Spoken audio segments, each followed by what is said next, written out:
Like fibre একটা business, আপনার একটা স্টল, আপনি একটা মার্কেট প্লেসে আপনার একটা স্টল দিচ্ছেন। এখন ফিজিক্যালি যদি আপনি কোথাও একটা স্টল দেন বা কোথাও একটা আপনার একটা দোকান দেন, তো সেক্ষেত্রে আপনি কি গ্যারান্টি দিতে পারবেন যে কালকে সেটাতে আগুন লেগে যাবে না? বাংলাদেশের পরিস্থিতিতে উত্তরাতে কিছুদিন আগে একটা মার্কেট রিক্সাওয়ালারা ভেঙে ফেলছে।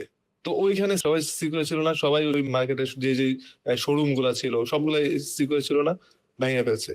আসলে বিজনেস একটা রিস্কের বিষয়, বিজনেস আসলে একটা রিস্কের বিষয়। আর ফাইবারটাকে আমি বিজনেস হিসেবে ট্রিট করি, ফাইবারটাকে জাস্ট হেলাফেলা করে ওরকম ভাবে আমি চিন্তা করি না। তো প্রত্যেকটা ক্লায়েন্ট ফাইবারে আমার যখন আসে তখন আমি তাদের ওইভাবেই সার্ভিস দেওয়ার চেষ্টা করি। এখন কারোর জন্য আমি অনেক ভালো কাজ করে দিলেও কমিউনিকেশন তার কাছে ভালো করলেও তার কাছে ভালো লাগে না, সে একটা 4 স্টার দিয়ে চলে যায়। তো বিষয়টা এরকম অনেক সময় হয়। এখন এই জিনিসটা তো আপনার ফিজিক্যাল বিজনেসও হয়। আপনি যদি একটা ফিজিক্যাল বিজনেস দেন, তো সেইখানেও তো আপনার এই জিনিসটা হইতে পারে। আপনি যত ভালো সার্ভিস দেন, যত ভালো কথা বলেন, তারপরে যে আপনার নামে 2টা খারাপ কথা বলতে পারে, তাই না? এটা রাইট। যত বড় বিজনেসই হোক না কেন, সেই বিজনেসের ক্ষেত্রে এই জিনিসটা হয়।